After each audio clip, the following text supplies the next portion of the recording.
A Course in Miracles. Lesson 71. Only God's plan for salvation will work. You may not realize that the ego has set up a plan for salvation in opposition to God's. It is this plan in which you believe. Since it is the opposite of God's, you also believe that to accept God's plan in place of the ego's is to be damned. This sounds preposterous, of course. Yet after we have considered just what the ego's plan is, perhaps you will realize that, however preposterous it may be, you do believe in it. The ego's plan for salvation centers around holding grievances. It maintains that if someone else spoke or acted differently, if some external circumstance or event were changed, you would be saved. Thus, the source of salvation is constantly perceived as outside yourself. Each grievance you hold is a declaration and an assertion in which you believe that says, if this were different, I would be saved. The change of mind necessary for salvation is thus demanded of everyone and everything except yourself. The role assigned to your own mind in this plan, then, is simply to determine what, other than itself, must change if you are to be saved. According to this insane plan, any perceived source of salvation is acceptable provided that it will not work. This ensures that the fruitless search will continue, for the illusion persists that, although this hope has always failed, there is still grounds for hope in other places and in other things. Another person will yet serve better. Another situation will yet offer success. Such is the ego's plan for your salvation. Surely you can see how it is in strict accord with the ego's basic doctrine: seek, but do not find. For what could more surely guarantee that you will not find salvation than to channelize all your efforts in searching for it where it is not? God's plan for salvation works simply because, by following His direction, you seek for salvation where it is. But if you are to succeed, as God promises you will, you must be willing to seek there only. Otherwise, your purpose is divided, and you will attempt to follow two plans for salvation that are diametrically opposed in all ways. The result can only bring confusion, misery, and a deep sense of failure and despair. How can you escape all this? Very simply. The idea for today is the answer. Only God's plan for salvation will work. There can be no real conflict about this, because there is no possible alternative to God's plan that will save you. His is the only plan that is certain in its outcome. His is the only plan that must succeed.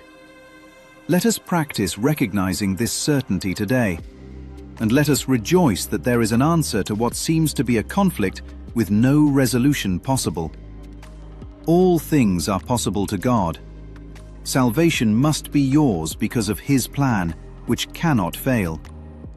Begin the 2 longer practice periods for today by thinking about today's idea and realizing that it contains 2 parts, each making equal contribution to the whole. God's plan for your salvation will work, and other plans will not.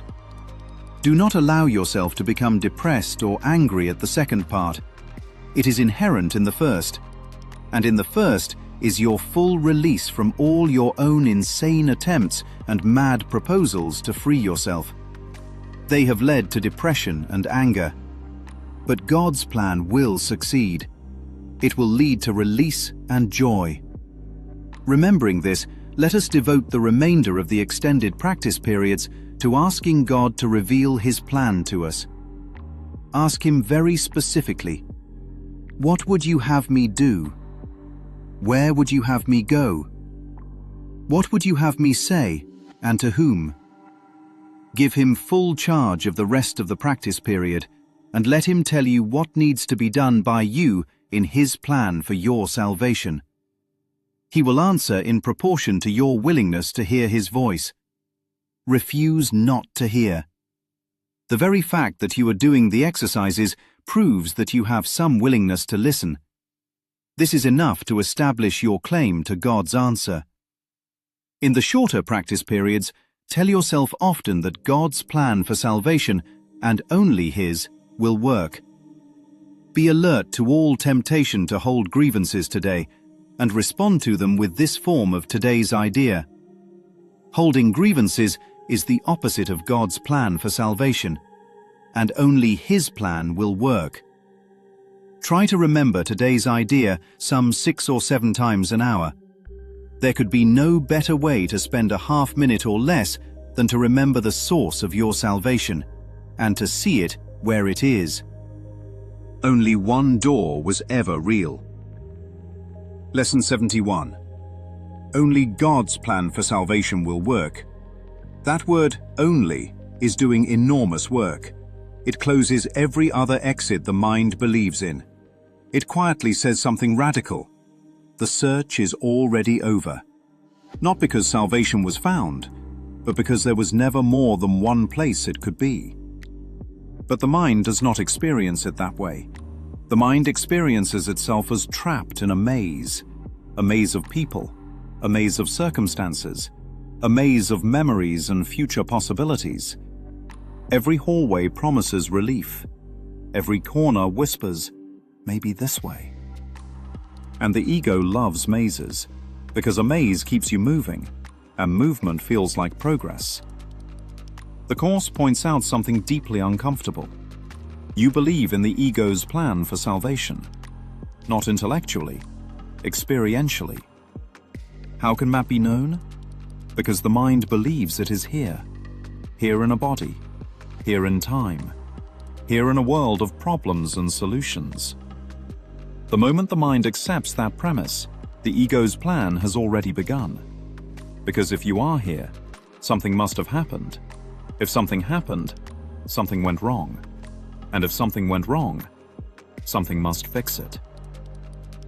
The ego steps in immediately with a solution, but it is a solution designed never to work. The ego's plan for salvation centers around grievances, which sounds strange at first, because grievances do not feel like salvation. They feel like anger. They feel like justification. They feel like emotional bookkeeping.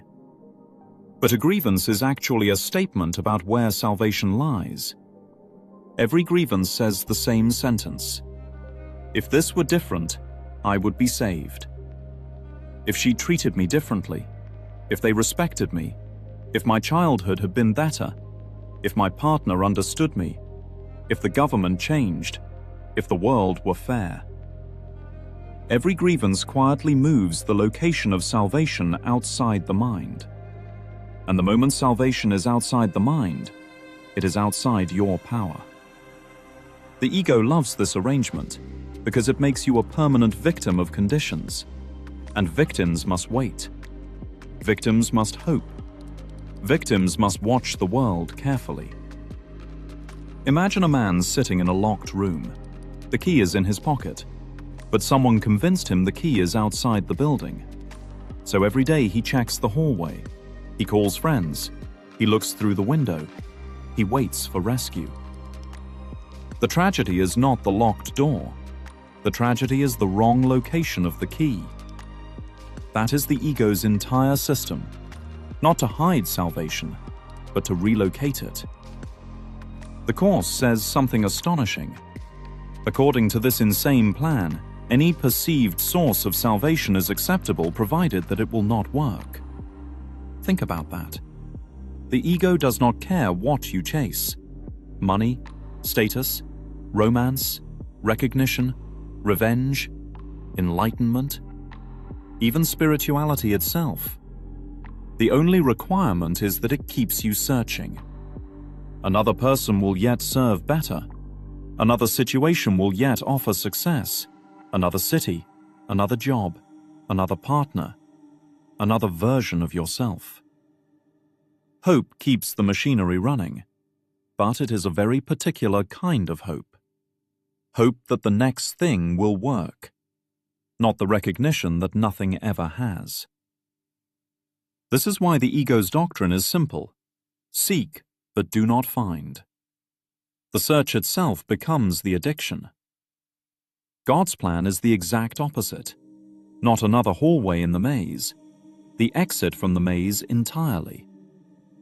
God's plan works because it changes the location of salvation. It does not place salvation in people, or circumstances, or achievements, or improvements. It places salvation in the mind itself, which means nothing outside the mind needs to change. And this is the part the ego hates, because the ego survives by division. The Course says something important here.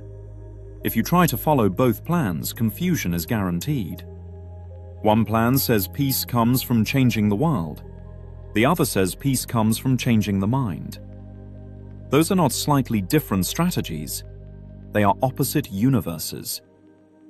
Trying to follow both is like rowing a boat with one oar going forward and the other going backward. The result is exhaustion and circles. This is why the Course says people become depressed when they hear the second part. Other plans will not work. Because the ego hears loss. It hears the death of all its favorite hopes. The dream of the perfect relationship, the perfect achievement, the perfect moment where everything finally aligns. But what actually dies is not happiness, only the endless chase. Imagine someone wandering the desert looking for water. They have been searching for years. Every mirage promised relief. Every oasis vanished on arrival. Then someone says something shocking. Stop walking. There is water beneath your feet. At first, that message sounds cruel, because it invalidates every mile already traveled. But it is actually the first moment of real hope. The Course then shifts into practice, which is remarkably simple. Not complicated rituals, not intellectual analysis, just a question. What would you have me do? Where would you have me go? What would you have me say, and to whom? These questions undo the ego's entire operating system, because the ego assumes authorship. It assumes the mind is the planner, the strategist, the manager of outcomes. But these questions admit something else. Guidance already exists. The mind does not need to invent salvation, only listen for it. And listening requires something the ego rarely allows: stillness. Grievances are the opposite of God's plan for one simple reason. Grievances keep attention on the world. Who hurt me? Who disappointed me? Who owes me something? Who needs to change? But God's plan returns attention to the mind, where perception itself is corrected. A grievance says the problem is outside. Forgiveness says the problem was never outside. And the moment the problem is no longer outside, the mind is free. Which is why the practice is so brief, half a minute, 6 or 7 times an hour. Just remembering where salvation actually is. Not in a different future, not in a different person, not in a different world. But in the quiet decision of the mind to stop searching where it never was.